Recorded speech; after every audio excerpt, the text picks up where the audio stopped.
que vamos a repasar es sepsis.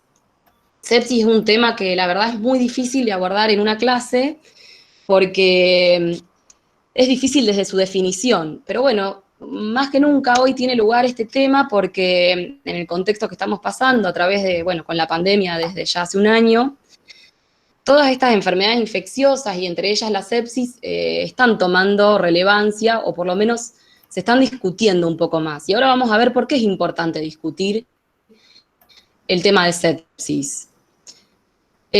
¿Vamos bien, Bel, ahí? Perfecto, perfecto. Perfecto. Bueno, esto es el esquema de contenidos. Vamos a definir un poco lo que es sepsis y shock séptico. Belén ya me comentó que ustedes estuvieron hablando de shock, con lo cual fundamentalmente voy a hablar de sepsis y mencionar algo del manejo del shock séptico. Algo de la epidemiología, vamos a ver cómo hacemos el diagnóstico según la etiología, cómo se presenta el paciente y qué herramientas o escala de valoración tenemos, cuál es el abordaje inicial, algo que a ustedes les van a preguntar muchísimo, que es qué tratamiento antimicrobiano vamos a usar, y algunos comentarios finales tipo conclusiones, o por lo menos que les quede de conceptos básicos. Bueno, para definir sepsis yo no podía mencionar la evolución del concepto de sepsis que tuvo a lo largo de los años. En el año 91-92, un grupo de expertos se reunió, 10 años posteriores se vuelve a reunir este grupo de expertos, y lo que definieron ya desde el año 91-92 fue lo que conocemos habitualmente anteriormente. Yo creo que ustedes sí, bueno, no, justo los últimos, no, ustedes ya no, porque primer año, 2016, deben haber estado en primer año, a lo mejor algunos, sí estudiaron lo que es el síndrome de respuesta inflamatoria sistémica, que fue este concepto que se definió en el año 91, que se reafirmó en el 2001, y también definieron lo que era sepsis. Bueno, sepsis, sepsis grave y shock séptico, que era ese paciente que tenía 2 o más de los siguientes criterios, y entre esos estaban fiebre, hipotermia, leucopenia, leucocitosis, taquipnea, hipotensión, y lo que era disfunción orgánica o falla multiorgánica, que era cuando además de que el paciente tenía una sepsis, tenía afectación o daño de algún órgano. 2005 se adaptan esos criterios a pediatría. ¿Qué pasa con esos criterios? En el año 2016 se reúne nuevamente este grupo de expertos, actualizan el consenso, que es lo que conocemos hoy como sepsis 3, publicado en JAMA en el año 2016, y definen no utilizar más este concepto de SIRS, de síndrome de respuesta inflamatoria sistémica, y sepsis grave. ¿Por qué? Porque este concepto es un concepto muy amplio en el cual muchos pacientes, por lo inespecíficos de los criterios que se usaban, muchos pacientes eran diagnosticados como que tenían un cuadro de sepsis, cuando en realidad lo que tenían era otra patología, como podía ser un gran quemado o un paciente con pancreatitis. Entonces definen nuevamente lo que es sepsis y shock séptico, y además dejan de utilizar o sugieren no utilizar más el concepto de sepsis grave. 2017 se publican unas guías en el medio de manejo de la campaña de sobreviviendo a la sepsis en el año 2017. Estas guías son para el manejo práctico, para un poco protocolizar el manejo de la sepsis, y 2018 se publicó un paquete de medidas, ahora vamos a ver, para el paquete de la primera hora del manejo de la sepsis. 2020 esto continúa, para el 2020 deberían haberse actualizado las recomendaciones, están en marcha y próximas a publicar. Estas recomendaciones del 2016 fueron elaboradas entre la Sociedad de Medicina de Cuidados Críticos y la Sociedad Europea de Medicina de Cuidados Intensivos. Y es esto lo que les decía. 2016 en JAMA se publica lo que es sepsis 3, define lo que es la sepsis y el shock séptico, y 2017 se publica la campaña de Sobreviviendo a la Sepsis, publica una guía de manejo que actualiza la campaña en el 2018, este paquete de medidas de primera hora. Entonces, ¿qué es la sepsis? Difícil de definir, porque ustedes tienen que pensar que la sepsis es un síndrome que va a responder a otra causa. Es como cuando ustedes hablan de un shock cardiogénico. Bueno, el shock cardiogénico se debe a una patología que está causando que el paciente tenga un shock. Bueno, o sea, es decir, ustedes tienen que diagnosticar cuál es la causa. La sepsis se define como una disfunción orgánica, potencialmente mortal, muy importante esto, causada por una respuesta anormal del huésped a la infección. Es decir, para que haya sepsis tiene que haber una infección, y frente a esa infección, una respuesta anormal de ese huésped que cause disfunción orgánica, que cause falla orgánica. Tenemos que tener impacto en los órganos.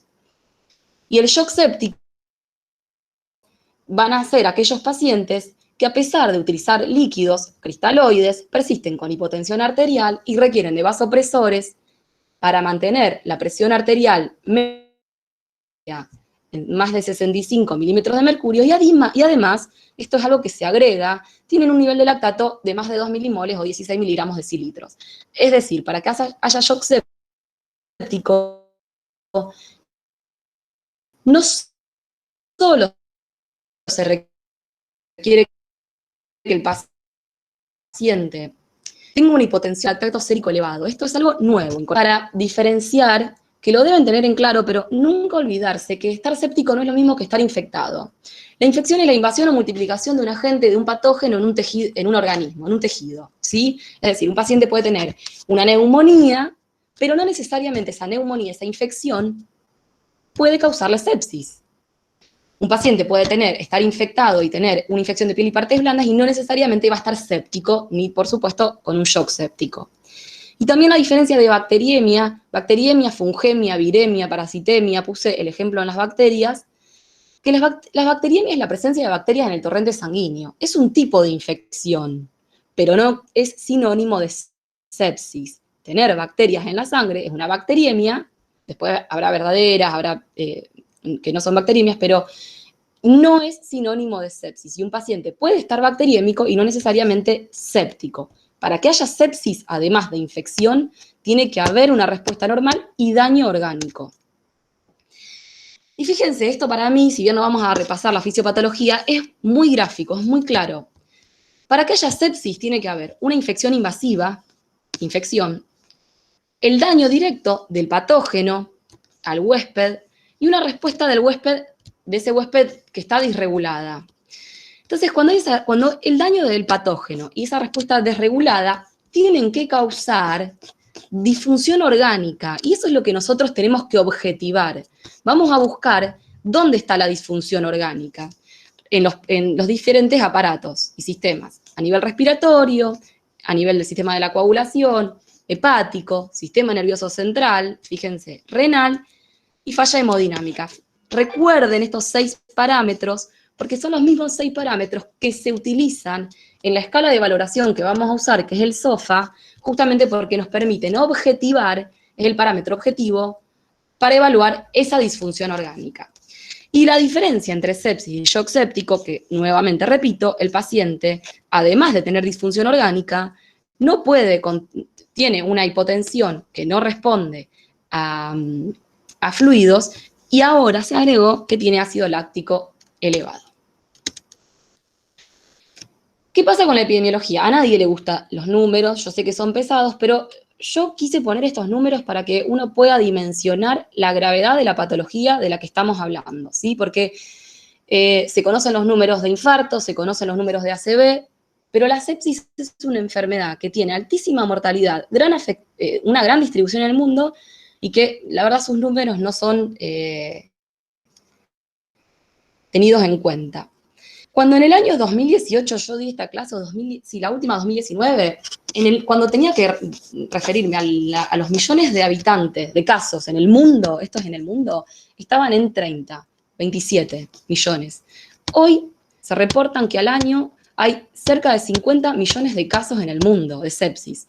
Esto es porque están aumentando los casos de sepsis en el mundo y porque además mejoró el reporte de esta patología. Recuerden que es una enfermedad que no es de notificación obligatoria. Y ese es un grave problema. De esos 50 millones que van a estar afectados cada año, 11 millones van a morir. Muchísimo. Y 1 de cada 5 muertes en el mundo está asociada a sepsis. Recuerden que las infecciones por patógenos multiresistentes van a ser la principal causa de muerte para el año 2050. Estamos a tiempo de hacer algo. El 80% de los casos se inician fuera del hospital, que es lo que principalmente va a ir dirigida esta clase, a la sepsis de origen comunitaria. Es la principal causa de muerte en los hospitales, gravísimo. Es la principal causa de readmisión y es la enfermedad más costosa en el hospital. Me parece que con estos datos tiene que estar, la verdad, entre las primeras prioridades para los próximos años, para la agenda al menos.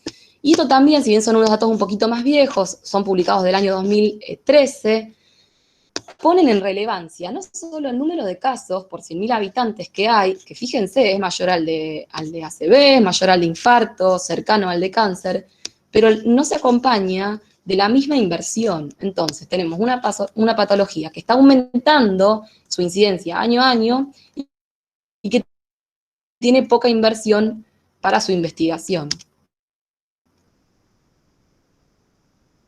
Hoy es una enfermedad, una campaña sobreviviendo a la sepsis viene reclamando a los distintos gobiernos que inviertan en investigación. ¿Y por qué es urgente invertir y estudiar este tema? Por la mortalidad que tiene. Cuando un paciente tiene sepsis, tiene una mortalidad del 20 al 30%. Esto va a depender del lugar en el que se encuentre, del lugar en el mundo, del país, de la provincia, hablando de un neonato o un adulto mayor, o va a depender de si es un adulto joven. Por supuesto que diferente es la mortalidad. Y el shock séptico tiene una mortalidad del 50%, es gravísimo. ¿Y por qué está aumentando la sepsis en el mundo? Bueno, aumenta por la interacción que se genera entre este huésped, entre nosotros, entre los patógenos que también van cambiando y va cambiando la atención médica. ¿Qué cambió del huésped? ¿Qué cambia de nosotros? Cambió que aumentó la expectativa de vida. Entonces, cada vez tenemos pacientes más añosos, esos pacientes añosos tienen más comorbilidades, son diabéticos, enfermos renal crónicos, en hemodiálisis, aumentó la prevalencia del cáncer, aumentó el número de quimioterapias, aumentaron las drogas, las estrategias terapéuticas, hay más inmunodeprimidos y por ende también hay una medicina más intervencionista. Esto, por supuesto, va a favorecer que se generen infecciones. Cambiaron los patógenos. Me parece que no tendría ni que explicar qué cambiaron de los patógenos en el contexto de esta pandemia, donde, bueno, justamente hay un prototipo de sepsis viral, que es la infección por SARS-CoV-2, un patógeno nuevo, pandémico en este momento. En el caso de las bacterias, que es a lo que más está dirigida la charla, y lo que más se investiga y se sabe, drogoresistente, XDR es extremadamente resistente, PDR es pan-drogoresistente, y esto es un problema de hoy, actual, de Argentina, de Santa Fe y de Rosario. No es un lugar un problema de Estados Unidos, de Europa, es actual en nuestros lugares de trabajo. Y cambió la atención médica, en realidad lo que estamos frente a un problema importante, la pandemia también lo demostró, hay demoras en la atención de la sepsis por la dificultad de esto, en la definición de la sepsis y en reconocer precozmente esta enfermedad, y por ende hay una demora en el tratamiento. ¿Quiénes pueden tener sepsis? Sepsis pueden tener todos. Todas las personas que estamos expuestos a patógenos podemos tener sepsis. Sí hay personas que tienen grupos que tienen mayor riesgo. ¿Y quiénes van a ser? Bueno, adultos mayores y neonatos, el adulto mayor por su inmunosenescencia, el neonato por un sistema inmune más inmaduro, las embarazadas, recuerden que también va acompañado del aumento de riesgo de infecciones y cambios en la inmunidad, pacientes con enfermedades crónicas, esto incluye pacientes con enfermedad pulmonar crónica, con EPOC, con diabetes, hemodiálisis, pacientes con cáncer, con tumores de órganos sólidos, con trasplantados, bueno, inmunodepresión, HIV, trasplantado, trasplante de médula, órgano sólido, pacientes que hoy en día, recuerden que en la medida en que avanzan los conocimientos en medicina, la inmunosupresión, hoy en día hay muchas estrategias de inmunosupresión también, no solo pacientes con cáncer y HIV, sino tengan en cuenta los pacientes con enfermedades reumatológicas, drogas muy inmunosupresoras se usan. Y los pacientes hospitalizados. ¿Por qué el hospitalizado tiene riesgo? Porque está invadido. Los pacientes en el hospital tienen vías periféricas, catéteres venosos centrales, pueden estar con una sonda vesical, pueden estar en asistencia respiratoria mecánica y todo eso aumenta el riesgo de tener infecciones intrahospitalarias. Bien, cuando habla... Difícil hablar de la etiología de la sepsis, es decir, yo no les podría decir, bueno, los agentes causales de sepsis son estos, y mencionarles 5, 6 bacterias, 7 bacterias. Esto es imposible. Cuando uno tiene que pensar, se encuentra frente a un paciente que sospechamos que tiene una infección y sospechamos que tiene sepsis, para definir cuál es el agente responsable o pensar en el agente responsable de esa sepsis, primero tengo que pensar en dónde adquirió ese paciente la infección. No es lo mismo un paciente que adquieren la infección en la comunidad a aquellos que lo adquieren en un ámbito asociado a los cuidados de la salud, que son aquellos que están en tratamiento quimioterapia, con catéteres, hemodiálisis, en curación de úlceras crónicas, con antimicrobianos ambulatorios por largos periodos, o en el ámbito intrahospitalario. ¿Por qué en estos últimos son diferentes a la comunidad? Porque aumenta la resistencia antimicrobiana. Esta charla, si bien va dirigido mucho más a la comunidad, esto también uno lo tiene que tener en cuenta porque en próximos meses ustedes van a ingresar seguramente a alguna carrera de especialización y no es lo mismo cuál es el agente etiológico de una infección en la comunidad que aquellos en el ámbito intrahospitalario. Lo otro que tenemos que pensar es ¿cuál es el foco de infección? Es decir, yo no puedo mencionar una lista de patógenos de la comunidad, podría mencionarle 50 bacterias que pueden causar infección. No, entonces yo para pensar cuál es la etiología de la sepsis de ese paciente, tengo que pensar cuál es su foco de infección. Ese paciente tiene una neumonía, tiene una apendicitis, tiene una infección urinaria, tiene una pielonefritis, tiene una infección de piel y partes blandas, tiene una meningitis. Y a partir de, pensando dónde se adquirió la infección y cuál es el foco de infección, voy a poder pensar en los agentes etiológicos. Fíjense, estos son datos de Estados Unidos, no son de Argentina, pero ¿cuáles son los principales focos de sepsis? Pulmón, en primer lugar, esto ya es un montón, es decir, los pacientes con sepsis de la comunidad principalmente tienen neumonías. Foco abdominal, foco urinario, estos siempre pelean ahí muy similares, y recuerden las infecciones de tejidos de piel y partes blandas que están adquiriendo mucha relevancia. ¿Y por qué es importante pensar en el foco? Yo cuando ingreso a un paciente que sospecho que está séptico, tengo que buscar el foco. Porque el rescate microbiológico, el rescate del agente etiológico, lo voy a obtener en menos de 2/3 de los casos. Menos del 50%, es muy bajo, muy bajo. Lo mismo, recuerden entonces, principales focos de la sepsis: respiratorio, neumonía, infección intraabdominal, infección del tracto urinario. Le van a seguir infecciones de piel y partes blandas, del sistema nervioso central, los que tienen catéteres, infecciones asociadas a catéteres. Una vez que yo defino ese paciente, dónde inició su cuadro séptico, dónde inició su infección y cuál es su foco clínico, si lo encuentro, puede ser que no, que sea una sepsis sin foco, voy a poder pensar en el agente etiológico. Y el agente etiológico es infinito. Puede ser bacteriano, que ahora vamos a hablar de ellos, pero no quería dejar de mencionar que también existe la sepsis viral, fúngica y parasitaria. Y en esto, el año pasado, les recomiendo, si quieren ver, se hizo el congreso de la campaña de sobreviviendo a la sepsis, perdón, de la Alianza Global de Sepsis. Lo buscan en internet, están todos los videos subidos, se hizo en septiembre del 2020, hicieron mucha referencia a la sepsis viral. Bueno, justamente porque el contexto de la pandemia, SARS-CoV-2 es un prototipo, el cuadro que genera las formas graves y críticas, es un modelo de sepsis viral. Dengue, lo conocíamos, ébola, otras fiebres hemorrágicas, es decir, hay un montón de virus que causan sepsis viral. Lo que pasa es que está menos estudiado, menos diagnosticado fundamentalmente, porque tenemos herramientas diagnósticas, pero no las usamos. Sepsis fúngica, ustedes en el ámbito de la comunidad, si bien no va a ser lo más frecuente, en el ámbito hospitalario sí, en quienes fundamentalmente cándida, pacientes que están en un postoperatorio, con nutrición parenteral, con catéteres, internados. Y parasitaria, el modelo es el paludismo, no vamos a hablar de ninguno de estos 3 modelos de sepsis, ni viral, ni fúngica, ni parasitaria, sino bacteriana, que es lo que más frecuentemente se van a encontrar. Entonces vamos a hablar de la etiología bacteriana.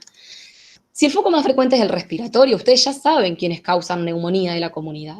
Streptococcus pneumoniae, Moraxella catarrhalis y Haemophilus influenzae. Son los 3 patógenos más frecuentes causantes de neumonía de la comunidad.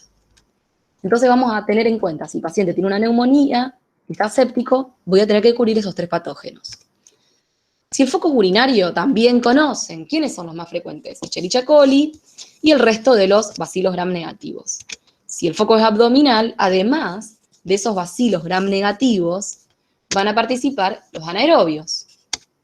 Y si el foco es piel y partes blandas, no nos podemos olvidar de Streptococcus pyogenes, Streptococcus beta hemolítico de grupo A, y del tan temido Staphylococcus aureus, con la resistencia a meticilina que ya vamos a hablar, adquirida progresivamente. Entonces, para definir la etiología bacteriana de la sepsis de la comunidad, primero tengo que buscar el foco. Y una vez sabiendo o conociendo el foco, puedo pensar en los agentes responsables. Perdón, y les agregué que si el foco es meningio, porque también pueden encontrarse con estos casos, además de Streptococcus pneumoniae, además de Haemophilus influenzae, Neisseria meningitidis. Bien, ¿y cuál es el cuadro clínico de un paciente séptico? El cuadro clínico es inespecífico. Si tengo suerte, voy a encontrar el cuadro clínico específico del foco, es decir, va a llegar un paciente, o voy a ir al domicilio, o va a ingresar un paciente a la guardia, lo voy a interrogar, y el paciente me puede comentar que tiene síntomas urinarios, o que tenía una lesión en piel, que se lastimó, y que se tocó, y que fue progresando poco a poco, o que el paciente tiene dolor abdominal en fosa ilíaca derecha de tantos días de evolución, de tanto tiempo, y tiene fiebre y vómitos. En el mejor de los casos, en el interrogatorio yo puedo encontrar un foco, y eso sería ideal, me orienta mucho. Pero además el resto lo voy a revisar al paciente, voy a buscar los signos del foco. De hecho, si el paciente está inconsciente, lo voy a revisar buscando signos clínicos del foco clínico. Y además el paciente va a tener signos y síntomas totalmente inespecíficos. Puede estar febril o con hipotermia, hipotenso, taquicárdico, taquipneico, alteración del sensorio, cambios en la coloración de la piel. Séptico es como el prototipo de un shock distributivo, es el shock distributivo más frecuente, pero puedo encontrar un paciente chocado directamente. Perdón. Y en los exámenes complementarios, en el laboratorio, puedo encontrar leucocitosis o leucopenia, trombocitopenia, aumento de reactantes de fase aguda, que son inespecíficos. Encontrar una PCR no es diagnóstico de sepsis. Puedo usar la procalcitonina, no está disponible en todos lados. Hiperbilirrubinemia, hipoglicemia también, hipoxemia, y aumento del ácido láctico que está incorporado como un criterio de shock. Entonces, yo cuando ingresa al paciente, si el paciente está lúcido, vigil, orientado, lo voy a interrogar y voy a interrogar acerca, acuérdense, el interrogatorio por aparato, siempre el interrogatorio por aparato. Y voy a buscar el foco clínico. En el mejor de los casos los voy a tener, y en el peor de los casos voy a encontrar un paciente con un cuadro clínico totalmente inespecífico. Entonces estamos frente a un problema, porque es una patología frecuente, que está aumentando, que tiene una altísima mortalidad, 20, 30%, 50% en el shock séptico, y que tiene una clínica inespecífica. Bien, ¿cómo vamos a hacer el diagnóstico? El diagnóstico es clínico, no existe un criterio que me diga este paciente está séptico. Lamentablemente, tenemos que poner, si el paciente está lúcido es el mejor de los casos, y si no tenemos que agudizar nuestro examen físico buscando cuál es el foco, primero definiendo, interpretando si ese paciente está séptico porque está taquicárdico, taquipneico y que no se debe a otra causa, y buscando ese foco clínico. Ayuda muchísimo el interrogatorio de la familia si el paciente, por supuesto, no está orientado. Entonces, el diagnóstico clínico. Lo que sí tengo son herramientas para valorar clínicamente a ese paciente. Es decir, si la sepsis es secundaria a una infección, yo lo que tengo que pensar con ese paciente que está inestable, taquipneico, que está hipotenso, es si pienso que está infectado. Lo primero que defino es, ¿está infectado este paciente? Y si pienso que está infectado, y ese paciente está taquicárdico, taquipneico, y ahí sí pueden pensar en esos criterios de SIRS, ahí sí voy a usar una herramienta para evaluar cuál es la disfunción orgánica, porque además de estar infectado, tiene que tener disfunción orgánica ese paciente para definir que está séptico. Y ahí sí tengo una herramienta, que es el score de SOFA. Ese score de SOFA, ¿se acuerdan que yo le dije, recuerden estos 6 puntos de un paciente cuando está infectado y hay una respuesta desregulada de ese huésped? Va a tener daño de órgano blanco, va a tener disfunción orgánica. Bueno, voy a objetivar esa disfunción orgánica con esta herramienta, el score de SOFA. ¿Y cómo lo voy a objetivar? Voy a utilizar un parámetro respiratorio, para esto voy a usar la PAFI, para esto necesito además una muestra de un ácido base arterial. voy a necesitar un laboratorio con recuento de plaquetas, voy a necesitar función hepática para evaluar la bilirrubina. El examen cardiovascular no necesito un laboratorio, en este caso sí, voy a usar la presión arterial, la escala de el score de Glasgow para evaluar el sensorio, son los únicos dos parámetros clínicos, y la función renal por la creatininemia. Es decir, no solo voy a usar dos parámetros clínicos, sino que necesito acompañarme para objetivar la disfunción orgánica de parámetros de laboratorio. Y este score de SOFA es importante porque además es predictor de mortalidad. Perdón, el score de SOFA habla de disfunción orgánica cuando hay un aumento de 2 puntos de este score. Es decir, por cada uno de estos parámetros, a mayor gravedad, mayor puntaje. Cuando el paciente tiene un aumento de 2 puntos del score de SOFA, estoy hablando de que el paciente tiene disfunción orgánica. ¿Por qué se habla de aumento de 2 puntos? Porque yo puedo tener un paciente con enfermedad renal crónica que tiene una creatininemia de 3 y ya va a tener 2 puntos basales. Entonces necesito, para definir que tiene disfunción orgánica, que aumente en 2 puntos su creatininemia. O que agregue algún otro parámetro, que esté taquipneico. Y además no solo sirve para objetivar, para valorar la disfunción orgánica, sino es predictor de mortalidad. A mayor valor del score de SOFA, mayor es la mortalidad. Si el score está entre 0 y 6, la mortalidad es del 10%, cuando es más de 15, la mortalidad asciende al 90%. Y además es predictor de mortalidad, de evolución, perdón, porque si el paciente en las 48 horas, cuando yo vuelvo a calcular el score de SOFA, tiene una reducción del valor, la mortalidad es menor a que si el paciente se mantiene sin cambios o aumenta el score de SOFA. Entonces, ¿el score de SOFA me hace diagnóstico de sepsis? No. ¿Me hace diagnóstico de infección? No. Yo, para definir que un paciente está infectado y está séptico, lo tengo que hacer clínicamente.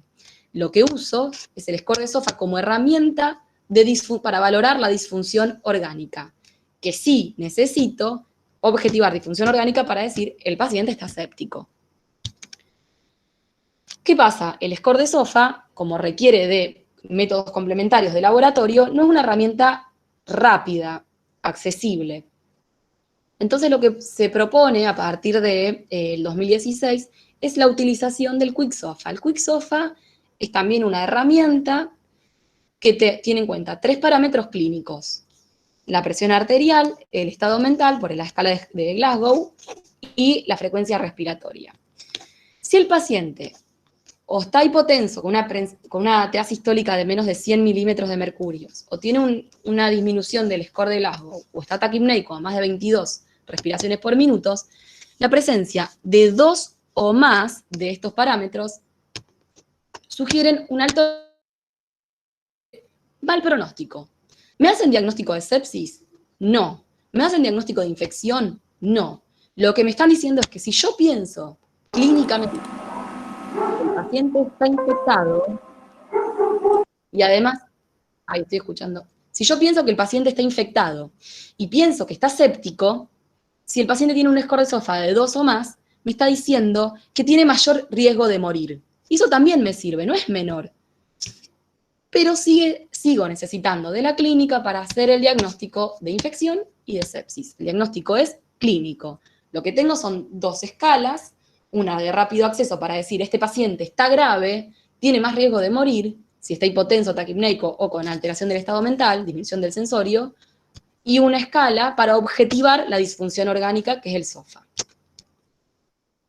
Bien, entonces vimos que es una enfermedad grave, que va en aumento, que tiene altísima mortalidad. ¿Quiénes son los grupos de riesgo? ¿Cuáles son los focos más probables de infección? Y por ende, cuando hablamos de la comunidad, los patógenos, la etiología bacteriana más frecuente. Y vimos que tenemos escalas para valorar la disfunción orgánica y el riesgo de morir de ese paciente. El QuickSOFA es importante porque ustedes lo pueden hacer en un domicilio o en la guardia cuando ingresa el paciente. Si el paciente tiene dolor abdominal o lo palpo el abdomen, tiene dolor, tiene defensa, descomprime, está taquipneico y está hipotenso, ese paciente yo sospecho que tiene una infección abdominal y que tiene alto riesgo de morir. y posteriormente, cuando le pueda hacer el SOFA, me va a cuantificar o a definir objetivamente la disfunción orgánica que tiene. Entonces, ¿cómo hacemos el abordaje de un paciente con sospecha de sepsis? Estamos hablando siempre de sospecha de sepsis. Bueno, el abordaje del paciente se va a realizar, o por lo menos yo los que les voy a comentar, es basado en las guías, las recomendaciones del 2017 que son guías que intentan estandarizar el manejo de la sepsis en los diferentes lugares del mundo. Siempre estandarizar un procedimiento reduce mortalidad, tiende a mejorar los resultados. Lo primero que tenemos que hacer es resucitación inicial. Vamos a ver de qué se trata. Vamos a poner en marcha todas las herramientas de diagnóstico precoz para, rápidamente, y vamos a ver por qué, implementar un tratamiento empírico, rápido, empírico, porque va a ser en base a la sospecha clínica que tenemos. Tratamiento empírico significa que yo no tengo identificado el patógeno, la etiología responsable de esa infección o de esa sepsis, entonces, ¿qué? Tengo que sospechar cuáles son, en base al foco, los posibles agentes responsables y poner un antimicrobiano que cubra esos posibles patógenos. Y tiene que ser rápido esto, muy rápido. Vamos a ver después en cuánto tiempo hay que hacerlo. Muy rápido. De hecho, yo les voy a dar un ejemplo. Nadie dejaría a un paciente con un infarto o con una ACV más de una hora esperando recibir cristaloides y recibir antibióticos. Nadie. ¿Por qué con la sepsis sí? ¿Por qué tardamos tanto en atender al paciente o en identificarlo y en tratarlo?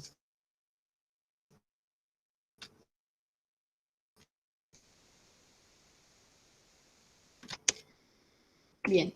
¿Qué dicen estas guías? Estas guías, por supuesto, no las podemos, todas son apartados. Yo puse los apartados más, traté de resumir los más significativos, los más relevantes. El punto A habla de la resucitación inicial. ¿Qué quiere decir la resucitación inicial? Que si yo me encuentro con un paciente que sospecho que está infectado, que sospecho que está séptico, le voy a poner una vía periférica de gran calibre, no hace falta que esté yocado, estoy hablando de séptico, no está yocado, el paciente responde a los cristaloides, el paciente no necesita vasopresores. Si yo sospecho que ese paciente está séptico, le tengo que poner una vía rápido y comenzar la reanimación, ya que es una emergencia médica. ¿Por qué? Ya vamos a ver, altísima mortalidad.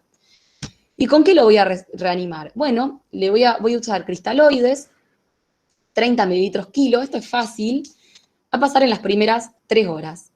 Fácil, ingresa el paciente, lo evalúo, sospecho que tiene una infección abdominal, sospecho que tiene una apendicitis, está taquipnéico y está hipotenso, rápido le pongo una vía periférica, cristaloides.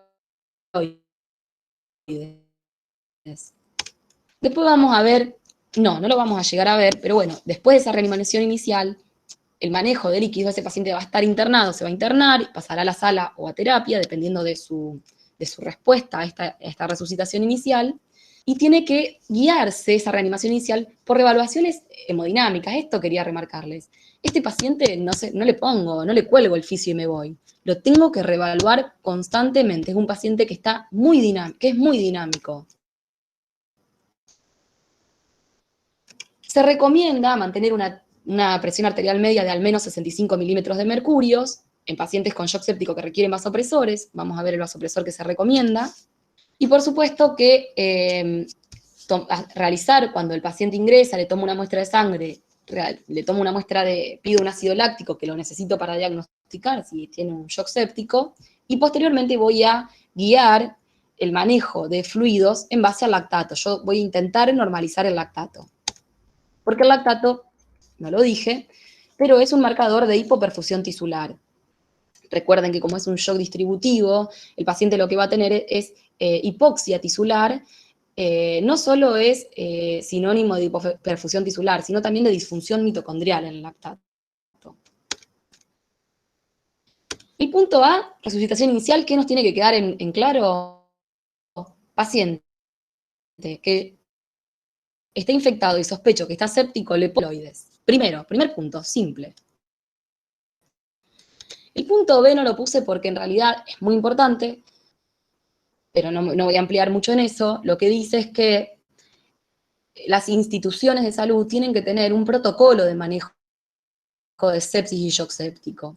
De hecho, en aquellos países donde se implementó un protocolo de acción y de vigilancia, bajó su mortalidad. Esto, por ejemplo, se hizo en España, se hizo en Australia, no me acuerdo el nombre en España, se llama, me sale Stop Sepsis, pero no, y la verdad es que los resultados, en la medida en que uno reconoce el problema, genera un protocolo de acción y lo estandariza, la mortalidad de estas patologías, de todas las patologías mejoran. ¿Por qué está estandarizado el manejo de un infarto o de una ACV? Bueno, el de sepsis cuesta todavía diagnosticar la sepsis. Punto C dice, bueno, tenemos que hacer un diagnóstico precoz y mucha relevancia en el diagnóstico precoz. Yo sospecho que el paciente está infectado. Bueno, ¿cómo lo diagnostico? ¿Cómo diagnostico su foco de infección y que está séptico? Clínicamente. Clínica. Lo interrogo, lo reviso. Y si ese paciente en el diagnóstico lo que referencia es en el diagnóstico microbiológico. ¿Por qué quiero un diagnóstico microbiológico? Primero porque yo voy a poner un tratamiento antimicrobiano empírico y lo que quiero es obtener el patógeno para después poder ajustar ese tratamiento antimicrobiano, para después achicar ese antibiótico que estoy usando. Y además, ¿por qué quiero eso? Porque en la medida en que tengo el patógeno, la bacteria, en este caso, que me está causando esa sepsis, yo al disminuir el espectro antimicrobiano, reduzco el riesgo de resistencia antimicrobiana y reduzco el tiempo de internación de ese paciente. Ya lo vamos a ver. Pero quiero tener un diagnóstico microbiológico. Entonces, para el diagnóstico, además del interrogatorio y del examen físico, lo voy a cultivar. ¿Y qué le voy a tomar? Le voy a tomar hemocultivos, le voy a tomar cultivos de todos los focos que yo sospeche que son el foco de infección.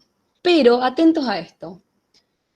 No provocar un retraso en el inicio de antimicrobianos. Y a mí esto me parece fundamental. Si yo estoy en una localidad pequeña, que no cuenta con los recursos adecuados, si yo no sé tomar hemocultivos, si yo no sé realizar una PE, una punción lumbar, no voy a retrasar jamás en la administración de los antimicrobianos más de 40 minutos.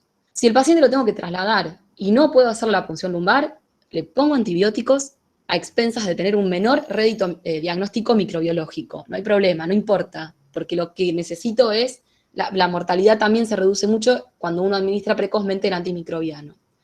Entonces, no puedo tomarle muestras, no retraso para nada la administración del antibiótico. No lo mando a hacer la tomografía de tórax o la tomografía de abdomen y después le pongo el antibiótico. O no le hago la punción lumbar, espero el resultado del líquido cefalorraquídeo y le pongo el antibiótico. No. No se retrasa más de 40 minutos. Y para ese diagnóstico, bueno, ahí ustedes, cuando el paciente ingresó, le pusieron la vía, le van a sacar muestras, le van a tomar una muestra de laboratorio, acuérdense esos parámetros de laboratorio que necesitamos para diagnosticar para el SOFA, para diagnosticar la disfunción orgánica. Le voy a tomar muestras microbiológicas, ahora vemos cuáles, y posteriormente, una vez que el paciente esté estable, voy a usar otros métodos complementarios, imágenes, métodos invasivos que pueden ser diagnósticos o terapéuticos, pero posterior. Lo primero, como métodos microbiológicos que podemos obtener son hemocultivos, accesibles, fácil, al menos dos pares de hemos, de aerobio y anaerobios, y después según sospecha del foco clínico. Le pediré un urocultivo, le haré una PL y mandaré muestras a PCR para virus o a cultivo, ahora vamos a ver qué podemos hacer ahí. Si tiene secreciones respiratorias, le puedo pedir un cultivo de esputo. Si tiene heridas fundamentales, estos chicos, punzen, no dejen de punzar. Si el paciente tiene una celulitis abscedada, por piel sana, lo punzan. Eso tiene un valor diagnóstico impresionante. Le están mejorando la vida a ese paciente, la sobrevida. Acá también,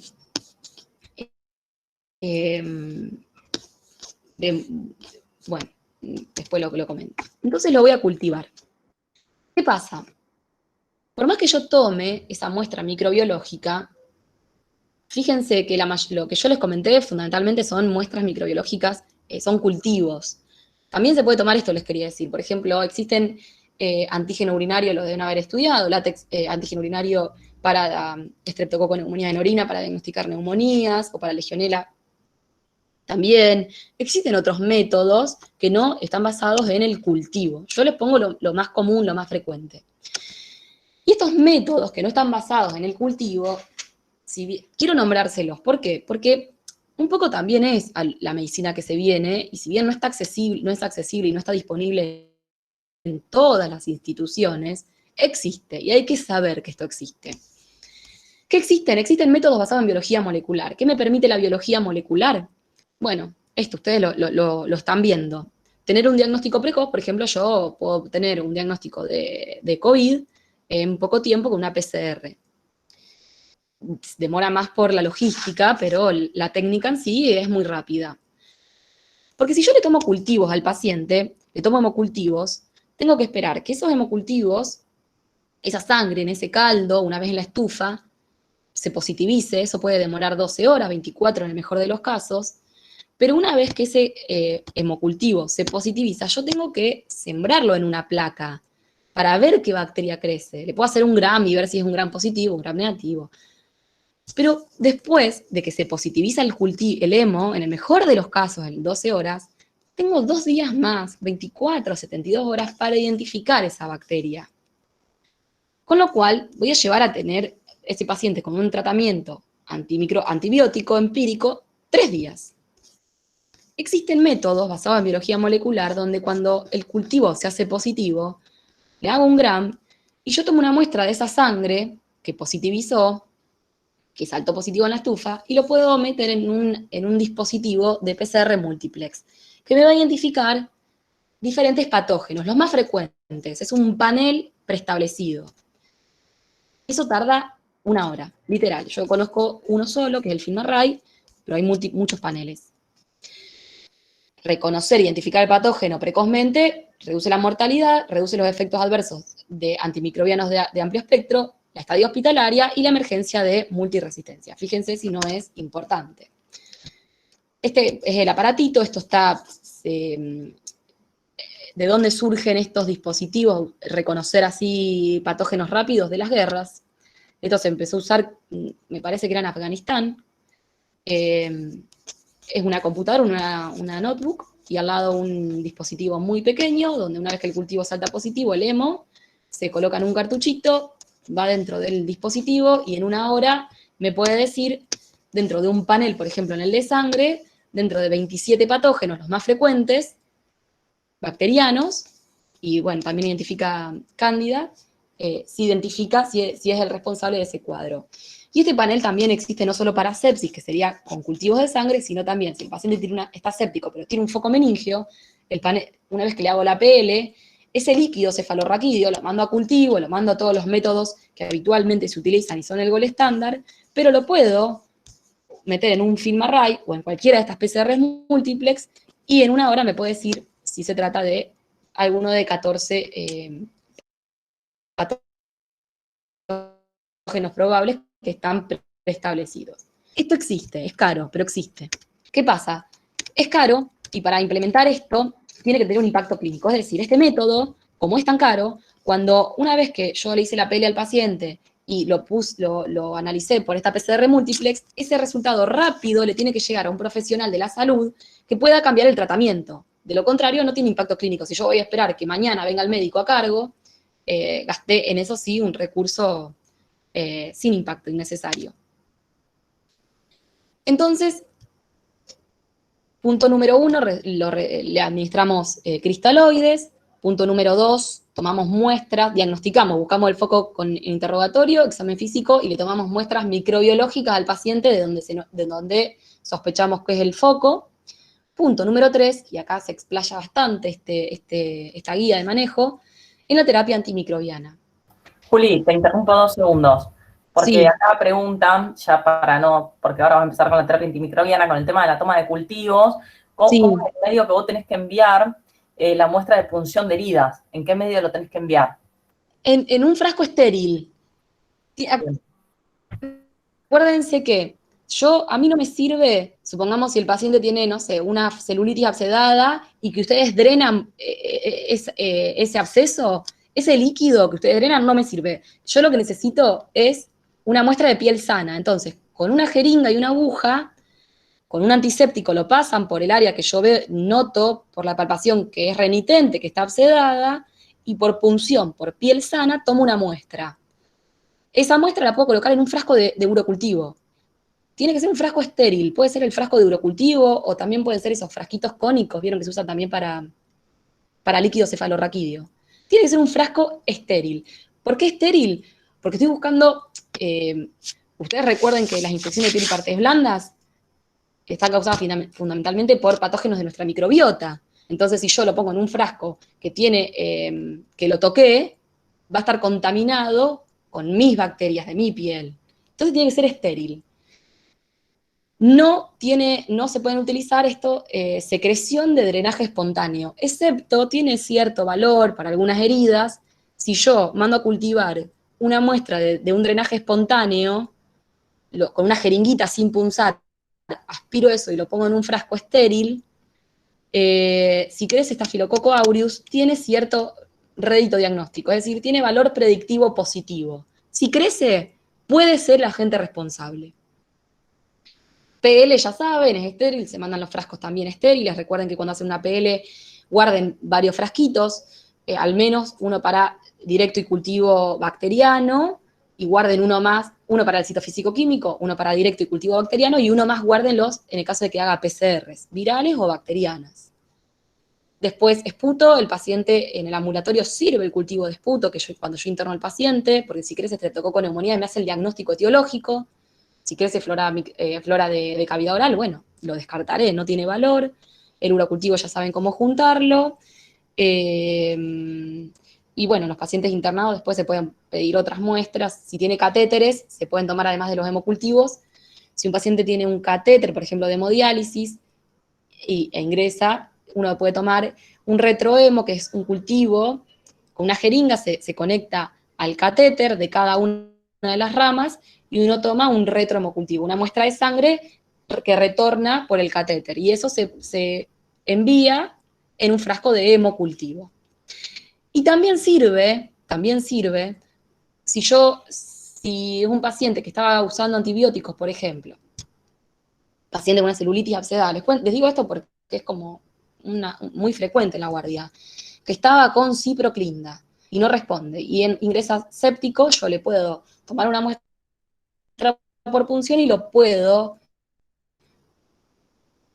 enviar en un frasco de hemocultivo con removedor, que favorece que la bacteria crezca, ayuda a que crezca la bacteria, y además, si tiene removedor de antibiótico, también aumenta la sensibilidad. ¿Sí? ¿Algún otro Bel que se te ocurre así muestra? No, para nada, está Bien. perfecto. Bueno, pasamos a qué antimicrobiano vamos a usar. Yo no les puedo, es retarde, perdón. Yo no les puedo decir un antimicrobiano único. Esto les porque damos una, antes te acordás que dábamos dos, ahora damos una sola, así que estás vos sola. Así que bueno, pobres pibes. a las 9, Pobres pibes. Bueno, yo no les puedo decir un antimicrobiano. ¿A ustedes les gustaría que yo les diga, no sé, como si es un paciente que tiene una FA, pasale tal droga? No, no les puedo decir eso con el caso de los antibióticos en sepsis, es imposible. Por esto que habíamos hablado antes, dónde se inició la infección, cuál es el foco clínico, eso determina el patógeno responsable. Sí, esto no se tienen que olvidar. El antimicrobiano tiene que ser endovenoso, bactericida, altas dosis, altas concentraciones y en la primera hora. Esto que les digo, retrasamos el tratamiento con antibióticos. Y ustedes van a decir, no, yo en la guardia lo paso rápido. Mentira. Mentira. Uno lo indica en todo caso. Si un paciente que ingresa séptico o con un shock séptico, le van a poner la vía, le van a hacer una vía central si pueden, le van a poner cristaloide, le van a poner nora, pero el antibiótico va a quedar indicado y se va a pasar cuando le corresponda según el esquema de enfermería. Uno se tiene que parar al lado del paciente y pedirle al que está a cargo, al enfermero, al que se haga cargo de pasar el antimicrobiano, pasarlo ahora, ya. Se paran al lado. Tiene que pasar en la primera hora. Y precoz. Y ahora vamos a ver por qué tiene que pasar en la primera hora y tiene que ser precoz. Además tiene que ser efectivo, no puedo pasar cualquier antimicrobiano. No es que ingrese un paciente con un shock séptico, bueno, pasale lo que tengo y le pongo AMS. No, tiene que ser efectivo porque tiene que actuar sobre esos patógenos responsables y tiene que ser seguro. Las drogas que usamos habitualmente son seguras. ¿Por qué tiene que ser precoz? Miren, este es el único estudio que se tienen que acordar de sepsis. Estudio de Kumar, año 2006. Prospectivo. En este estudio, lo que él fue evaluando es cuánto tiempo tardaron los pacientes desde que ingresaban al departamento de emergencia hasta que se administró la primera dosis de antimicrobiano. Y evaluó la sobrevida según el tiempo hasta que se administró la primera dosis de antibiótico. Y fíjense, si un paciente recibe el antimicrobiano efectivo, no cualquiera, la mortalidad es menor al 10%. Y si se retrasa 6 horas, la mortalidad es mayor al 60%. Si se retrasa 4 horas, bueno, ya con 1 hora, miren, la mortalidad está cercana al 25-27%. Es muchísimo, 3 horas 40%. Entonces, si bien parece una pavada, no lo es. Y se van a encontrar también en el ámbito hospitalario con sepsis intrahospitalarias, donde ustedes van a indicar el antibiótico y el antibiótico va a pasar en el turno que corresponde. Lo van a indicar, bueno, le corresponde pasar porque por lo general hay un esquema de cuándo se pasan las drogas en los internados. En la guardia también, cuándo es el momento que pasamos las drogas, cuando vemos los vitales, cuando hacemos los controles de los pacientes. Me paro al lado del paciente, tiene que haber un stock siempre en todas las guardias, me paro al lado del paciente y le digo, ya pasar el antimicrobiano. ¿Por qué? Porque aumenta la sobrevida. Por cada hora que pasa, la mortalidad aumenta más de un 7%. Precoz y adecuado. ¿Qué más sabemos de ese tratamiento? Tiene que ser, dice, de amplio espectro con uno o más antimicrobianos para pacientes con sepsis o shock séptico, o sea, un antibiótico seguro, vamos a ver si le agregamos alguno, y ajustar una vez que se identifica el agente responsable, eso ya va a estar internado, lo va a ajustar el médico en la sala o en terapia. Bien, y optimizarlo, ahora vamos a ver, hay que usar buenas drogas, hay que pensar qué antibiótico yo voy a usar. Y yo quiero decirles de esto algo, 2 puntos. Si bien quizás es muy fino, pero hay pequeñas cosas que uno puede hacer en la guardia que van a cambiar la sobrevida de ese paciente. Y aquí le voy a usar tratamiento combinado. Combinado es con 2 familias distintas. Es decir, voy a usar un betalactámico y, por ejemplo, vancomicina. ¿En quién? En el paciente con shock séptico. Entonces, en el paciente con sepsis, un antibiótico de amplio espectro. En el paciente con shock séptico, 2 antibióticos. Amplio espectro, solo combinado en shock séptico. ¿Por qué solo en shock séptico y no en sepsis?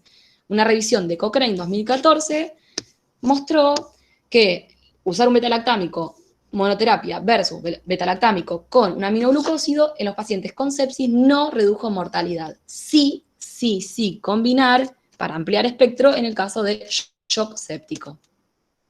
Bien, de todo este arsenal de antibióticos que yo tengo que elegir y que tengo que pasar rápido, ¿qué elijo? Va a depender del foco. Entonces, esto que yo les decía, piensen, si el paciente en el mejor de los casos tiene un foco clínico, ¿cuál es el agente responsable? Si es un foco respiratorio, urinario, abdominal, en el foco clínico del paciente. ¿Por qué? Porque ahora me queda un punto más.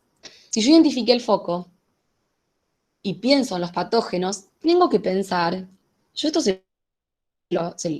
a ver, no quiero que se sepan de memoria a qué son sensibles las bacterias en Argentina. No, simplemente me interesa que aprendan a pensar por qué usamos cada droga.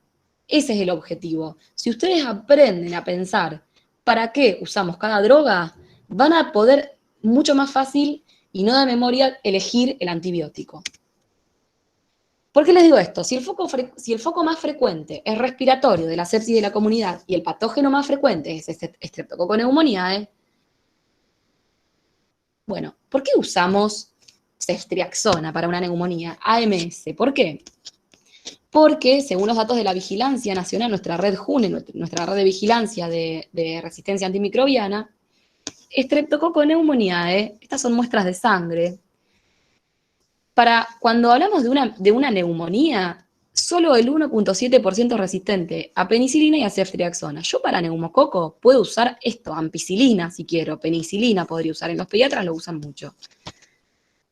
Como a veces no sé si el paciente tiene una neumonía por estreptococcus pneumoniae o por Haemophilus o por moraxella, también se puede usar ceftriaxona, vamos a ver por qué. Ceftriaxona sería una buena opción. Si el foco es meningio, si el punto de corte es meningio, en el país el 33% es resistente a penicilina. Bueno, esa es la causa por la cual cuando el paciente tiene una meningitis no uso penicilina, ni ampicilina, ni AMS.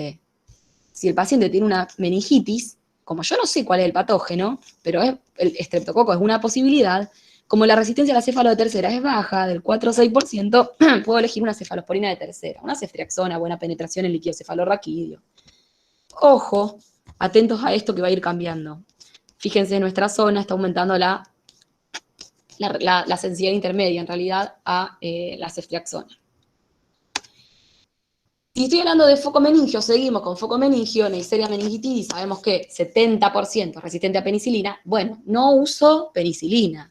Si sospecho que tiene una meningitis, no uso penicilina. Pero sí puedo usar, ni lo ponen porque es sensible a ceftriaxona.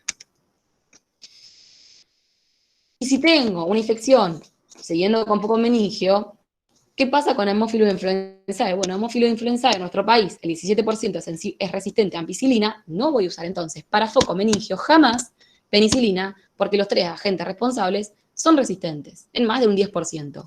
Como estamos con una cefalosporina, 5% de resistencia, puedo usar una cefalosporina.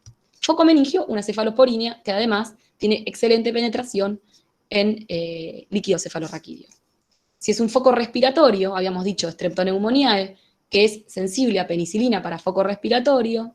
Haemophilus influenzae, si uso penicilina no lo voy a estar cubriendo bien porque tengo un 17% de resistencia. Puedo usar ampicilina sulbactam o una cefalosporina de tercera. Faltaría moraxella catarralis, que también produce una beta-lactamasa, no usar ampicilina o penicilina sola. Entonces, vimos foco respiratorio, vimos foco meningio, que con una cefalosporina de tercera estarían bien. ¿Qué pasa con el foco urinario? Foco urinario, Escherichia coli, patógeno más frecuente, ampicilina. En jóvenes, mujeres de hasta 60 años, hombres de hasta 60 años, fíjense la resistencia a la ampicilina en la comunidad, la resistencia, perdón, esto, a AMS, AMS, perdón, la resistencia a la cipro, fíjense, en la comunidad, infección urinaria en la comunidad, esto es in vitro, pero bueno, 20%, 33% en los hombres. No voy a usar una ciprofloxacina para un paciente séptico, un foco urinario. Cefalosporina de tercera, ¿cómo estoy? Estoy bastante bien, 10%, 6%. Y el otro foco que teníamos era el foco cutáneo. Perdón, si sospecho un foco abdominal, además de cubrir Bacillus gram negativo, Escherichia coli, voy a cubrir anaerobios. Le agrego metronidazol. Cefalosporina, ceftriaxona más metronidazol, muy bien. Recuerden que las cefalosporinas de tercera no tienen buena cobertura contra anaerobios.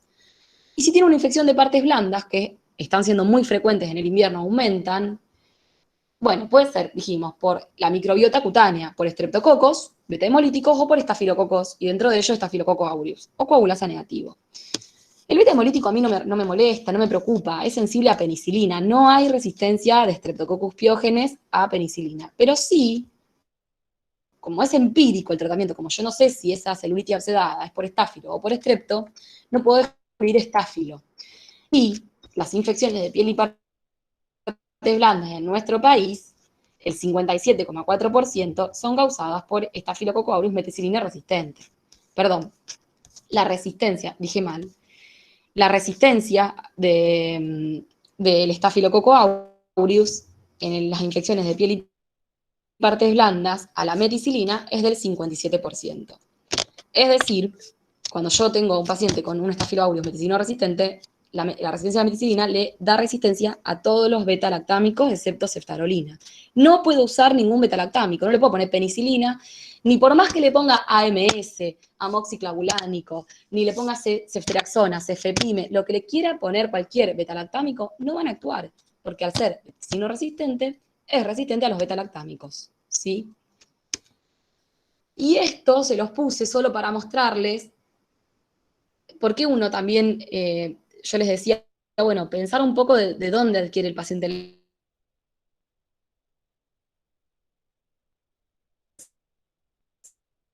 infección? Por ejemplo, que la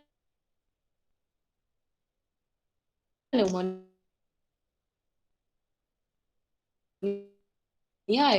en bacteriemia y en infección urinaria es fundamentalmente tercera generación, droga.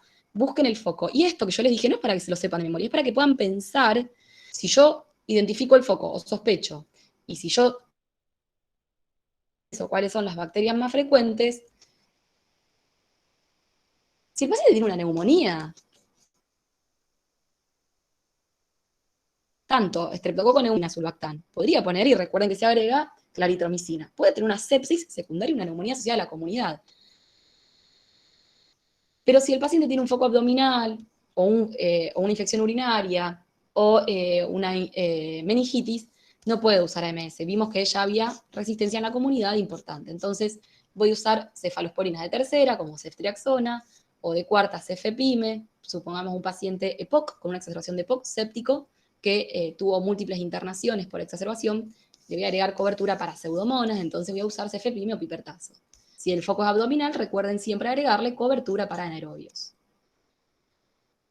¿Qué pasa? La cefalosporina de tercera tratamos de no usarlas mucho tiempo al menos, porque son las drogas de elección las que mejor penetran y las reservamos para infección, para meningitis, ¿sí? Entonces, si uso una cefalosporina de tercera, rápido, identificar el patógeno y descalar o ajustar. Sepsis, monoterapia. Si es combinado para el shock séptico, ¿qué le voy a combinar? La combinación en el shock séptico de la comunidad es para ampliar cobertura para cocos gram positivos resistentes, para SAMR, y voy a usar vancomicina. En cambio, hay estrategias de combinación que son para el ámbito asociado a cuidado de la salud o intrahospitalario, donde yo combino para ampliar espectro para patógenos resistentes, ¿sí? Pero no va a ser este caso. Esto sí, chicos, el paciente ingresa con una infección de piel y partes blandas, con una celulitis abscedada y está yocado, vancomicina, por más que le ponga ceftriaxona, clindamicina, vancomicina. Bien, para el ámbito hospitalario, siempre escalar, céfalos de cuarta, de tercera, pipertazo o algún carbapenem y combinar con vancomicina o combinar con drogas para ampliar espectro para multiresistencia, colistin, tigesiclina, drogas que no vienen al caso. ¿En quién sospecho que hay infección por SAMR? Que el betalactámico no me va a servir si tiene un shock séptico. Es criterio, como dijimos anteriormente, de usar tratamiento combinado. Si el paciente tiene antecedentes de colonización, tiene una infección de piel y partes blandas, tiene un catéter o tiene lesiones pulmonares. Recuerden estos jóvenes que ingresan con un shock séptico con foco respiratorio y cuando uno en la radiografía ve lesiones bilaterales, múltiples, sospechar ahí en Staphylococcus aureus, ni hablar si tiene una lesión de piel y partes blandas. Acá les dejo las dosis, ¿sí? Y les quería decir algo, porque van a haber muchas infecciones de piel y partes blandas. Estas son dosis estandarizadas en un paciente con función renal normal. La vancomicina, que la van a usar si el paciente tiene un shock séptico, hay que usarla, tiene una dosis de carga y de mantenimiento. Y esto sí es algo que también pueden hacer. Yo puedo usar una calculadora, ponen calculadora de vancomicina en internet, ponen el peso, la altura del paciente, sexo, y si está críticamente enfermo, que en un shock séptico le vamos a poner sí, y acá falta un dato, y con el clearance de creatinina, una vez que está la creatina, calculo el clearance. Poniendo esos datos en esta calculadora, me va a decir cuál es la dosis de carga y la dosis de mantenimiento de vancomicina. ¿Y por qué se los digo? Porque es algo que ustedes pueden hacer. Primero le pueden dar una dosis de carga rápido, pero después ajustarlo cuando está la creatina. Porque la vancomicina es una droga que se usa en shock séptico, porque es la droga que combinamos, pero una droga que tiene una farmacocinética y una farmacodinamia no óptimas, no muy buenas, no fáciles de manejar. Pero si yo la manejo de esta forma, le ajusto con una calculadora, chicos, en la computadora, entró un paciente shock séptico, vamos a probar calcularle la vancomicina, y lo ajustan, rápidamente logran que ese paciente tenga buenas concentraciones de vancomicina en plasma. De lo contrario va a tardar, si yo no lo ajusto, miren las horas que tarda el paciente en alcanzar concentraciones útiles, que sirvan. Entonces es algo que ustedes pueden hacer. Y después, bueno, si el paciente está crítico, además, va a haber cosas que si ingresan a alguna residencia van a aprender a hacer. El paciente crítico tiene aumentado el volumen de distribución por este shock distributivo, fuga capilar, se forma un tercer espacio, está hiperdinámico, tiene un aumento del clearance de creatinina, se altera la unión a proteínas, entonces hay que ajustar esos antibióticos. ¿Por qué les pongo esto? Para que recuerden que los pacientes, después si algunos hace terapia, hacen clínica, lo van a ver, pero dosis alta. ¿Por qué? Porque el paciente tiene aumentado el volumen de distribución y por lo general pueden ser, más que nada los jóvenes, hiperfiltrantes. Bien, esto no, se los voy a dejar. Recuerden, ya en el ámbito hospitalario, que van a cubrir estas bacterias resistentes y les dejo las definiciones que les van a venir muy bien. ¿Cuánto tiempo usamos el antibiótico? No hay un tiempo establecido. El tiempo es según la respuesta clínica y según el foco. Sí se están intentando que una vez que el paciente sale de la sepsis o sale del shock y tengo identificado el foco, acortarlo. Los tratamientos cada vez son más cortos. Neumonía de la comunidad son 5 días. Infección urinaria son 7, 10 días. Cada vez son más acortados para evitar la resistencia. Solamente es un poquito más largo en Bacteremia por aureus y por cándida, candidemias. Y esto cada vez está más estudiado que los cursos cortos son apropiados y recuerden todos los días, si bien no lo van a hacer ahora en una sala, en una guardia, pero sí pueden encontrar, que ustedes al otro día ingresen un paciente con un shock séptico o séptico con un foco urinario y al otro día lo evalúan y tienen que ir a averiguar el resultado de esos hemocultivos y de segurocultivo. Y ahí sí pueden descalar y le están mejorando la sobrevida a ese paciente, ajustar el antimicrobiano. Porque puede ser que no lo esté cubriendo o que le aumente toxicidad a ese paciente. Bien, descalarlo aumenta sobrevida, no sé, paso. Entonces, descalar, importantísimo. Entonces, ¿cómo abordamos a un paciente séptico? Lo interrogamos.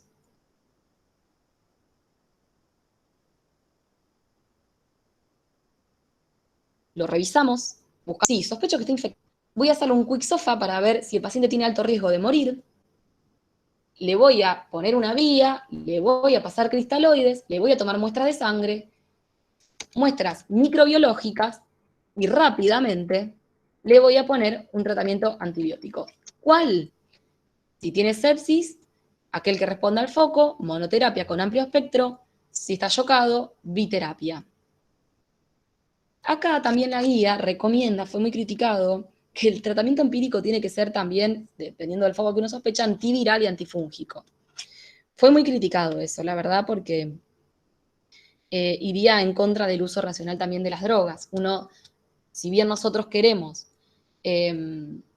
cubrir empíricamente a los patógenos probables, yo tampoco puedo en un paciente que viene con una sepsis de la comunidad y nunca estuvo internado, ponerle un carbapenem, porque eso iría en contra del uso racional de antibióticos y aumenta el riesgo de resistencia, ¿sí? Entonces hay que también pensar qué droga le pongo.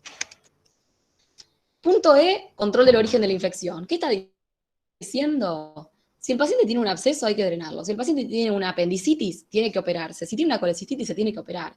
Yo tengo un paciente con un shock séptico, con una sepsis, con una apendicitis, eso de le pongo antibiótico y lo enfrío. No, no es adecuado, van a evolucionar mal. Tengo un paciente con un absceso renal, tengo que drenar el absceso. Siempre hay que drenar, controlar el origen de la infección.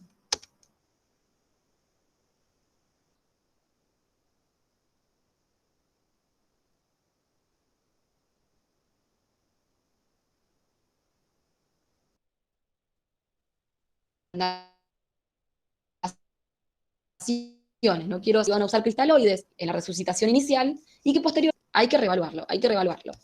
Como vasopresor, si tiene shock séptico, noradrenalina, ya lo hablaron en clases anteriores, y usar corticoides. No, en un paciente con un shock séptico no se usa, esto sigue en los estudios, quizás, estos son recomendaciones al día de hoy, vence hoy.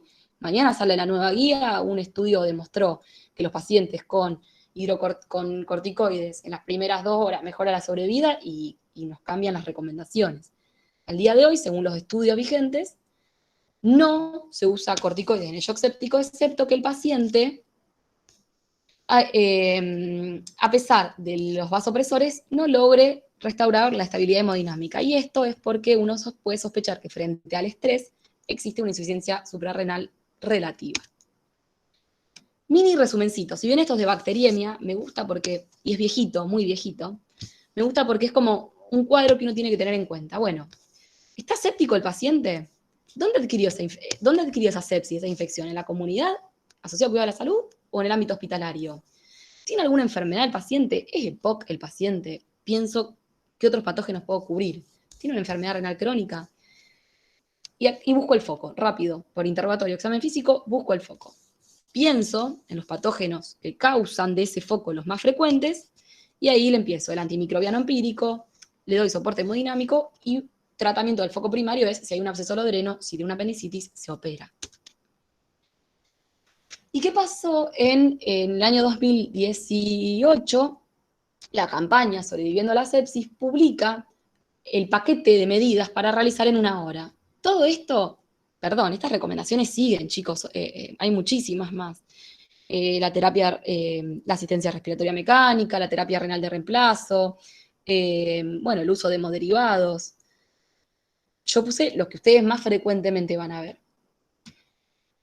Bueno, este paquete de medidas de la primera hora es básicamente lo que hablamos. Todo esto que hablamos hay que hacerlo en 1 hora. Por eso les decía, ¿quién espera para tratar un infarto o una ACV más de 1 hora, sabiendo que aumenta, en el caso de la sepsis, más de un 7% por hora la mortalidad? Entonces, llega el paciente, sospecho que está séptico o tiene un shock séptico, le tomo una muestra de sangre, le tomo lactato, obtengo cultivos, le pongo antibióticos, dice acá, bueno, yo le pongo los cristaloides y le pongo antibiótico todo junto. No retrasen el antibiótico para tomar muestra de cultivos y le aplico vasopresores si lo requiere. Y lo voy reevaluando. Y acá les puse, esto es muy esquemático, es muy simple, pero para que piensen por qué yo no les puedo decir un único antibiótico para usar. Miren este caso. Adulto mayor, 78 años, infecciones urinarias recurrentes, ingresa a la guardia. Ustedes lo ven, 37.1, desorientado y taquipneico. Desorientado y taquipneico, ¿esto me da diagnóstico de que está infectado? No. ¿Está séptico? Tampoco me lo dice. Lo tengo que revisar al paciente. Voy a interrogarlo, si está desorientado interrogo a la familia, le pregunto, ¿estuvo internado? Obtengo la mayor cantidad de datos posibles.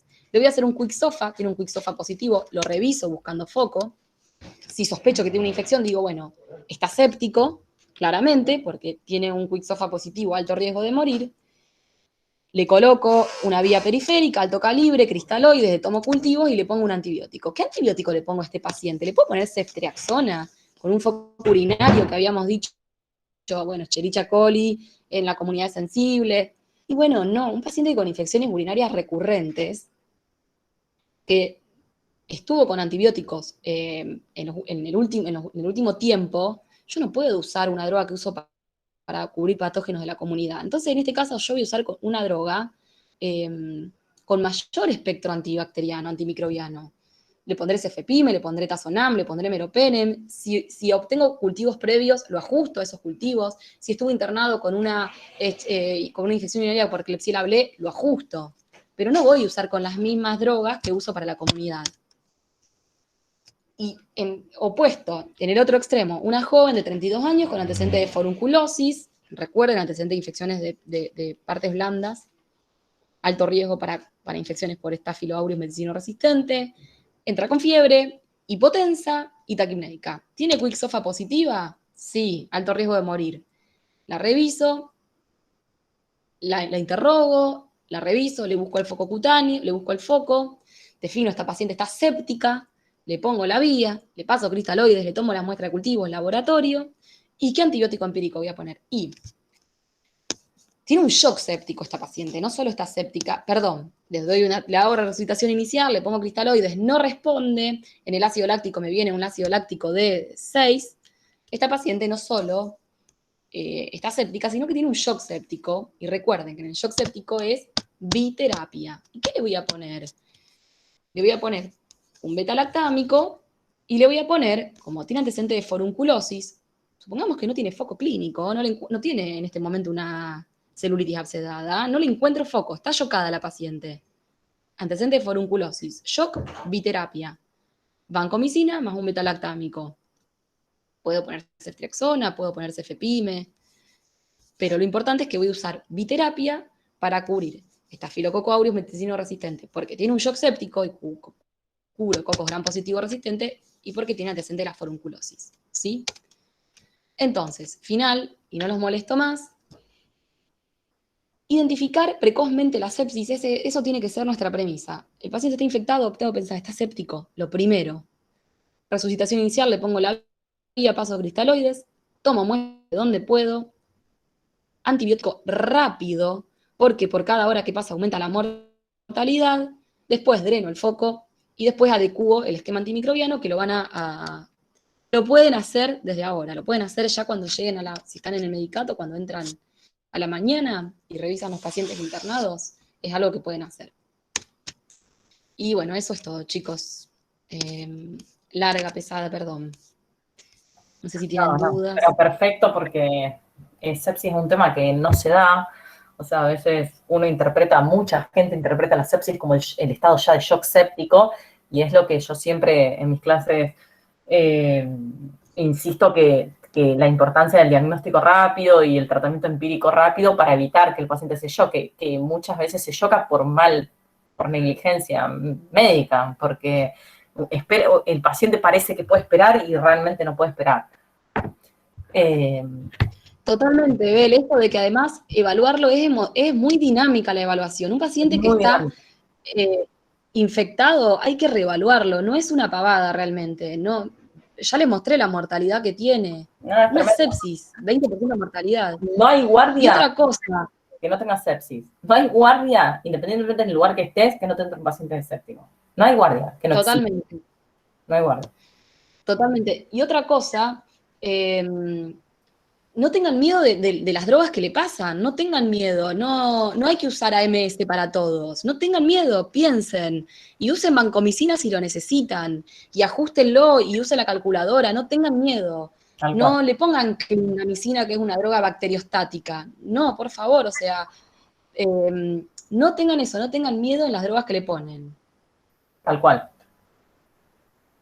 Porque se ve mucho la infección en piel en jóvenes, que el paciente entra con tendencia al sueño, taquicárdico, febril, y uno, viste, está con esto de la clinda y el SAM-R, y un paciente que entra con taquicardia o tendencia al sueño, o sea, mínimos síntomas, y más que nada también los adultos mayores, el adulto mayor, el ejemplo está perfecto, el paciente ese que entra solo desorientado, subfebril, y nada más, y es un paciente, la desorientación a veces es un signo de sepsis en el adulto y nada más, y la hidratación. Totalmente. Así que acá tenemos algunas preguntitas. Con respecto a la vancomicina, la dosis de carga. Eso, a ver una cosa, de la Sí. clindamicina es hostil, eso lo quiero remarcar. Sí. No le pongan clindamicina a los pacientes con shock séptico. Perdón. Está bien. Eso, que no le pongan clindamicina a los pacientes con infecciones de partes blandas. No. Si el paciente está chocado, además, solo un paciente que está séptico, que se tiene que internar con infección de piel y partes blandas, nosotros la banco la usamos de cajón, diríamos, más en el público, que a veces en el privado a veces cuesta un poco más, pero en el público, nada, siempre la banco ahí de entrada. Y perfecto. Bien, a ver, tenemos en un paciente con falla renal que vos le tengas que hacer una dosis de carga de banco. ¿La pasada en 1 hora aproximadamente estaría bien? Bueno, buena pregunta. Sí, la banco siempre se pasa al menos en 60 minutos, 90 minutos, para evitar el síndrome de hombre rojo. Pueden en esa calculadora, cuando ustedes, supongamos que un paciente con enfermedad renal crónica, que ustedes tienen una creati previa, la calculan a la dosis según esa calculadora, y la calculadora les dice en cuánto tiempo pasar, eso es lo maravilloso. También les dice si lo pasan en 60 o 90 minutos. Pero de 60 minutos a 90 está muy bien. Bien. Bueno, después una pregunta que un poquito más también de shock, que esa la charlamos bastante cuando dimos shock, que dice, ¿qué inotrópico recomendás y en qué momento y cómo lo utilizamos? En realidad se usan vasoactivos, se recomiendan. Vasoactivos se usa noradrenalina, está recomendado en primer lugar. En primer lugar. ¿En qué momento? Cuando el paciente lo expando, le paso cristaloides y no responde, no levanta la TA, sigue con una presión, una TA media de menos de 65, tengo que iniciar. Bueno, ahí yo no me expandí y los terapistas manejan mucho más esto, yo no, pero mientras antes se inician los vasoactivos, habría mayor sobrevida. Y se usa Claro, noradrenalina. tal cual. La nora. Exacto, Nora. Además, la nora es muy fácil de administrar porque nosotros en la dosis práctica son 4 ampollas, la pones Eso. en 250 En mililitros 500. o en Sí, 500 sí, sí. y la vas pasando según te da. Es más, nosotros, la noradrenalina, como se demostró en los trials, todo, que aumenta, disminuye la mortalidad por sepsis cuanto más temprano la pones, en un paciente que está con una presión arterial media al límite, ni siquiera todavía está hipotenso, pero está al límite y ya tiene oliguria, nosotros ya a ese paciente le administramos a dosis baja la nora, porque ese paciente ya está chocado, no. Perfecto, Bel, eso, no Es, les dije. Perfecto, lo de la oliguria, bueno, es algo también. la oliguria del control, porque vos le podés pasar a un paciente, porque en el momento que el paciente te ingresa, que vos ya le ponés la vía, que le pasaste, siempre nosotros ponemos 2 accesos periféricos al paciente séptico, porque es un paciente que vas a necesitar una vía para los antibióticos, otra para la hidratación, a veces el antibiótico no puede pasar tan rápido como una expansión, es más cómodo. Obviamente el acceso venoso central es siempre más cómodo, pero 2 accesos periféricos son muy cómodos. Uy, justo me tocaron el timbre. Entonces, lo que nosotros hacemos es eso. Hacemos 2 vías periféricas y entre que vos le pides el laboratorio, lo cultivás, lo analizás y todo, ya te pasaron 1500 y ese paciente no levantó, le manda el inotrópico. No hay con qué darle. Porque después se lo Bel, bajás, y ¿no? No hay otra. ahí, si no podés encontrar 2 accesos periféricos y tenés solo uno y lo tenés que expandir y le tenés que pasar el antibiótico, los betalactámicos se pueden pasar en bolo, se pueden, no la vancomicina, pero los betalactámicos se pueden pasar rápido. Es una droga segura, entonces, que de hecho la guía lo recomienda, dice, bueno, si tenés un solo acceso, pasalo rápido para no dejar de pasarle cristaloides al paciente y ni hablar la noradrenalina. Tal cual. Después tenemos la pregunta que dice, ¿podés volver a explicar el ejemplo que diste en el paciente con enfermedad renal crónica para el cálculo del SOFA? Yo voy a abrir la puerta, vos responderle el SOFA. Sí, el SOFA habla de disfunción orgánica cuando un paciente aumenta en 2 puntos el score. Recuerdan que en esas 6 variables que evalúa, en una, por ejemplo, el ejemplo que les di está la creatininemia. Si es un paciente con enfermedad renal crónica, no va a tener 0 de creatinina, es punto 0. Tiene una creatinina normal, le correspondería 0 de puntaje. Si un paciente con una creati de 3, le corresponde, me parece que es 2. Es decir, ese paciente, porque ingresa y tiene una creati con 2 puntos por un SOFA, no voy a decir tiene daño orgánico. No. Le voy a tomar una muestra, una nueva creati, entonces voy a ver si él habitualmente tiene una creati de 3 y está en 6 y aumenta 2 puntos, pasa de darle 2 el SOFA a darle 5, ese aumento de 2 puntos o más del SOFA es lo que me define disfunción orgánica, ¿sí? Tiene que tener un aumento, que es lo mismo que uso para el seguimiento a las 48 horas. Yo cuando lo reevalúo, el SOFA, si aumenta 2 puntos o sigue igual, tiene mayor mortalidad. Claro, ahí No sé llegué. si se entiende. Sí, perfecto. Entonces, dice, no me mates, no te vamos a matar, Mariela, porque la duda que tiene es la duda de todes. Si tengo un paciente en el que sospecho infección y encuentro un foco probable, para diagnosticar sepsis, ¿busco disfunción orgánica con SOFA, Quick SOFA? Siempre es. Bueno, claro, es que esta es la herramienta para evaluar disfunción orgánica, pero no es la herramienta diagnóstica. Tal cual. Esa lamentablemente es yo también quiero un diagnóstico de sepsis con un parámetro clínico y de laboratorio, pero no.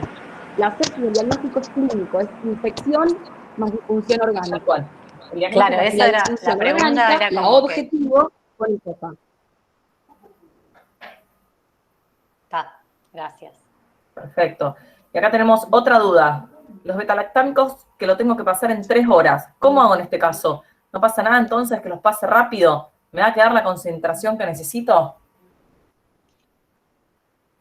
No sé si se me Sí. fue, Juli. Ah, está. Los betalactámicos son drogas tiempo dependientes. Che, Bel, saco la cámara porque se enlentece con la cámara. Dale, dale. Los betalactámicos son drogas tiempo dependientes. No es que yo sí o sí el betalactámico lo tengo que pasar en 3 horas. No, lo puedo pasar rápido, lo puedo pasar en 15 minutos si quiero, no hay problema. No tiene como el efecto de la vancomicina de hombre rojo. Los betalactámicos los pasamos en 3 horas cuando sospechamos multiresistencia. Esto, bueno, yo les trato de explicar, es como para mantener mayor cantidad de tiempo la concentración del antibiótico por encima de la CIM de la bacteria, del organismo. Es decir, es para mantener más cantidad de tiempo alta concentración de droga en plasma. ¿Por qué? Porque son tiempo dependientes, es decir, a medida que pasa el tiempo, el beta-lactámico baja su concentración en sangre. Pero esto no quiere decir que si el paciente está chocado lo tengo que pasar sí o sí en 3 horas. No, es una estrategia que se usa. Pero lo puedo pasar rápido. De hecho, pásenlo rápido. Bien, perfecto. Bueno, Juli, te dejo tranquila. Muchas gracias, en serio. La charla estuvo buenísima. Y bueno, ya te voy a volver a llamar para otra charla. Bueno, no, gracias a vos por la invitación y bueno, espero que les haya servido. Dale, dale, sí, obvio, siempre sirve. Acá todo, excelente charla, gracias, súper claro, útil, obvio. Así que listo. Corto la grabación y